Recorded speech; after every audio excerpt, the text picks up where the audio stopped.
ముఖం మీద కొట్టినట్టు మరీ చెప్తున్నాం.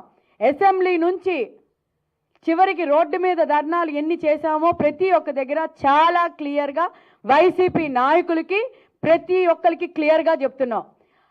తెలుగుదేశం పార్టీ నాయకుల గురించి కానీ, ఆంధ్రప్రదేశ్లోని ఉన్న మహిళల గురించి కానీ, మా అన్న ఎన్టీఆర్ గారి కుటుంబ సభ్యుల గురించి కానీ, మా ముఖ్యమంత్రి గారి కుటుంబం గురించి కానీ, తెలుగుదేశంలో ఉన్న ప్రతి ఒక్కరి గురించి, కార్యకర్తల నుంచి నాయకుల గురించి కానీ, మహిళల గురించి ఎవరైనా మాట్లాడితే ఒప్పుకోము, ఊరుకోము, సహించేది లేదు అని మేము ప్రతి ఒక్క ప్లాట్ఫామ్ మీద చెప్తున్నాం.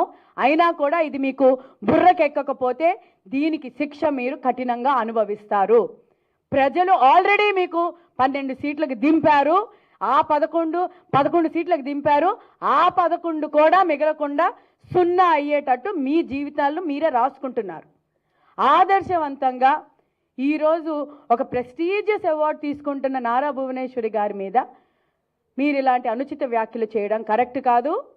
దీనికి ప్రసన్న కుమార్ రెడ్డిని పక్కన కూర్చోబెట్టి జగన్మోహన్ రెడ్డి ఆయన్ని సస్పెండ్ చేయాలి. దీనికి జగన్మోహన్ రెడ్డి ఆంధ్ర ప్రజలకు, ఆంధ్రలోని మహిళలకు, నారా భువనేశ్వరి అమ్మగారికి అందరికీ క్షమాపణ చెప్పాలి. ప్రతి ఒక్కరికి క్షమాపణ చెప్పాలి. మేము క్షమాపణ చెప్పేదాకా మేము ఊరుకునేది లేదు. ఇష్టారాజ్యంగా మీకు నచ్చినట్లు ఉండడం మీకు అలవాటు అయిపోయింది. ఆంధ్రప్రదేశ్ ప్రజలు కానీ, మహిళలు గురించి కానీ ఇంకోసారి మాట్లాడితే ప్రసన్న కుమార్ రెడ్డి నీకు ఇది లాస్ట్ వార్నింగ్.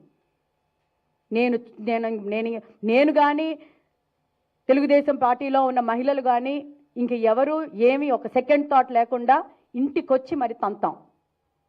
ఇది మీరందరూ సింపుల్గా తీసుకుంటున్నారు. ఇది నడుపుతుంది కూటమి ప్రభుత్వం. ఇప్పుడు ఉన్నది సీఎం నారా చంద్రబాబు నాయుడు గారు. మహిళల గురించి మాట్లాడితే ఖబర్దార్, తాట తీస్తాం. Thank you very much.